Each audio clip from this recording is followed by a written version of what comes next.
Gloria al Padre y al Hijo y al Espíritu Santo, como era en el principio, ahora y siempre, por los siglos de los siglos. Amén.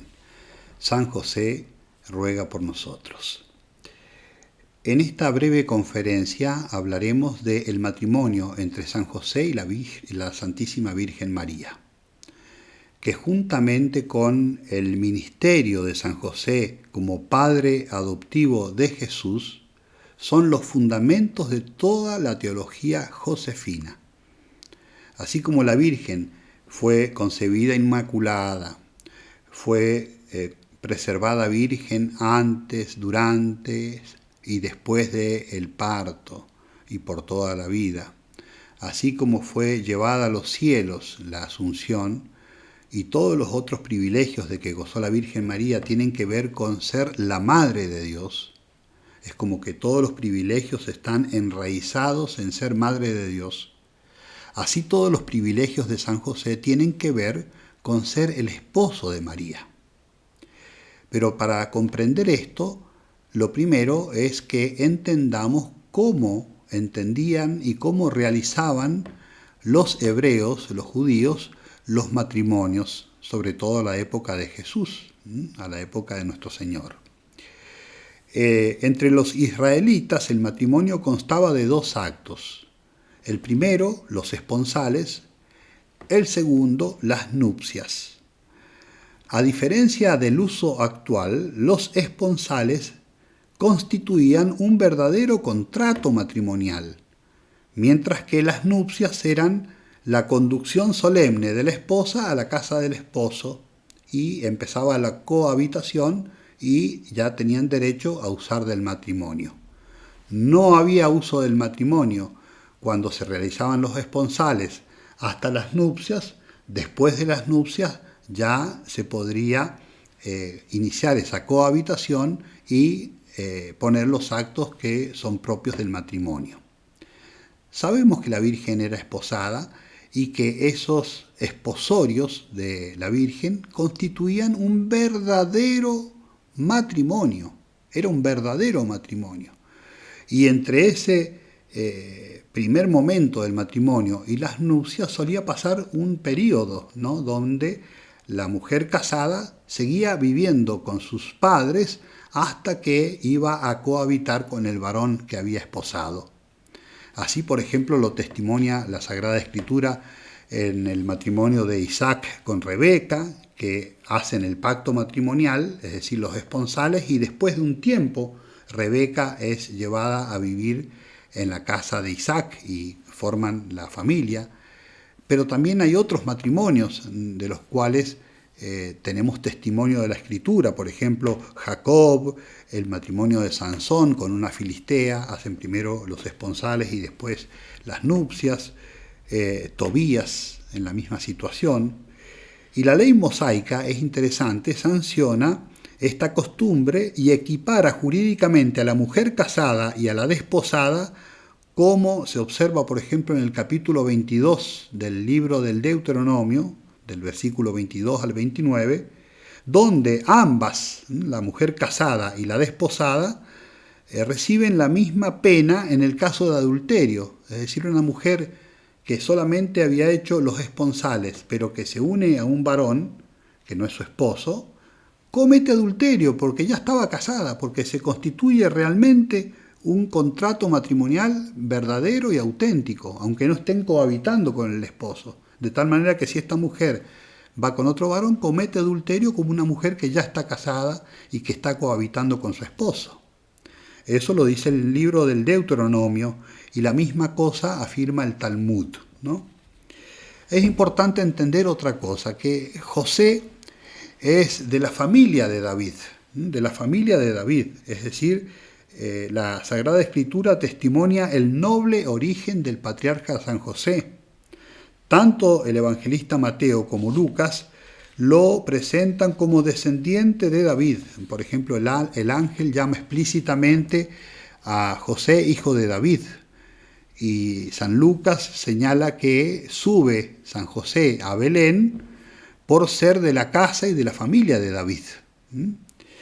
La opinión más probable es que San José naciese en Nazaret, aunque hay quienes dicen que nació en Belén o en Jerusalén inclusive, pero lo más probable es que nació en Nazaret, donde vivía también María vivía ahí y nació ahí, y el niño Jesús crecerá, digamos,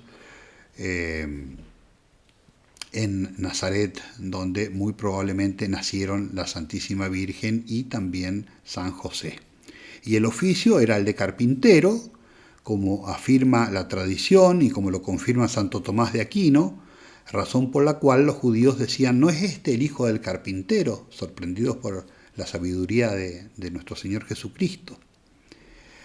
Y respecto de la edad de San José, aunque los evangelios no nos dicen nada, es conveniente suponer que José era un varón en la flor de la edad, capaz de proteger a la Virgen, capaz de sostener a la familia santa y de cumplir su misión como custodio del misterio divino.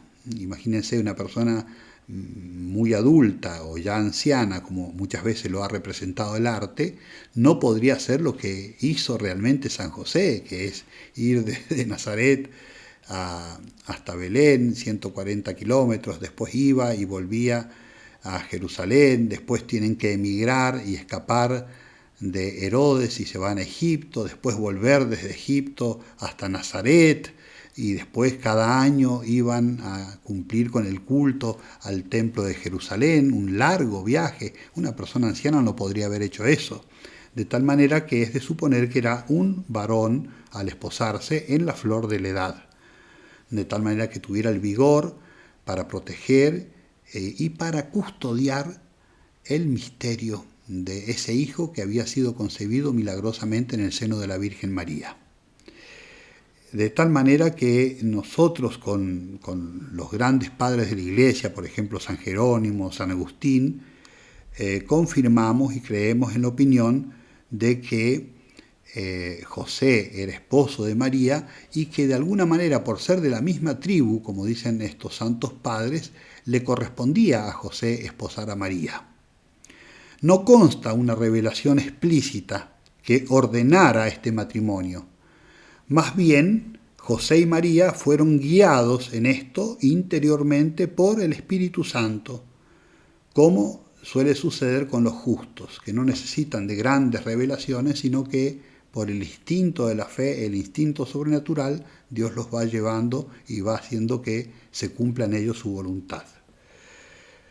Respecto de los testimonios de las Sagradas Escrituras acerca del matrimonio, San Lucas presenta, por ejemplo, la Anunciación de la Santísima Virgen María desde la perspectiva de la Virgen, desde la perspectiva de María, afirmando que era una virgen y que estaba desposada con José, San Lucas. Y San Mateo relata el mismo misterio, pero desde la perspectiva de San José, llamándolo esposo de María y mostrando que era un hombre justo y que era un hombre obediente a los mandatos de Dios, que se le iba revelando en sueños. De ambos relatos, de San Lucas y de San Mateo, nosotros podemos conocer esto, que María estaba verdaderamente desposada con San José, que era a la vez virgen y esposa, que aún no convivían en el momento de la anunciación, eran casados pero no convivían, no se habían realizado las nupcias.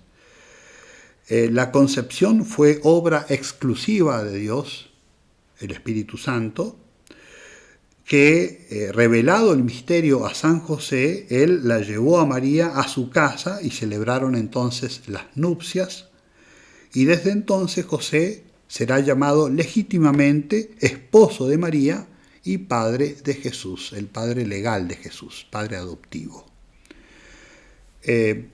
La naturaleza de este matrimonio es un matrimonio muy singular, el que constituye la Santísima Virgen María con San José. Según la teología, el matrimonio consiste esencialmente en el consentimiento entre los esposos, se dan y se aceptan mutuamente el consentimiento, y consiste el matrimonio en el vínculo que se deriva de este cambio de consentimientos dado y aceptado. No consiste el matrimonio en el uso del matrimonio, en los actos propios del matrimonio. Así, por ejemplo, San Juan Crisóstomo dirá: el matrimonio no lo constituye la unión carnal, sino la voluntad de darse y aceptarse. La voluntad, no la unión carnal. Por ello, la falta de unión carnal, en el caso de Jesús, de José y de María, no invalida el matrimonio, no porque no tuvieron vida matrimonial, vida íntima matrimonial. Eso no significa que el matrimonio fue inválido, porque el fin principal del matrimonio, que es la procreación, fue suplido por Dios. De modo milagroso, el Espíritu Santo concibe el Hijo de Dios en el seno purísimo de María. San José y la Virgen educan a esa prole que Dios les había dado para custodiar, y además el otro fin del matrimonio, que es la ayuda mutua entre los esposos, el amor, el respeto mutuo y la fidelidad, se dieron y en un grado superlativo entre San José y la Virgen, de tal manera que hay un perfecto y real matrimonio. La opinión comúnmente aceptada sostiene que entonces San José y María contrajeron un verdadero y real matrimonio, aunque algunos lo negaron, porque identificaban la esencia del matrimonio con la cópula carnal. Y como ellos no tuvieron vida íntima, entonces no fue matrimonio para ellos.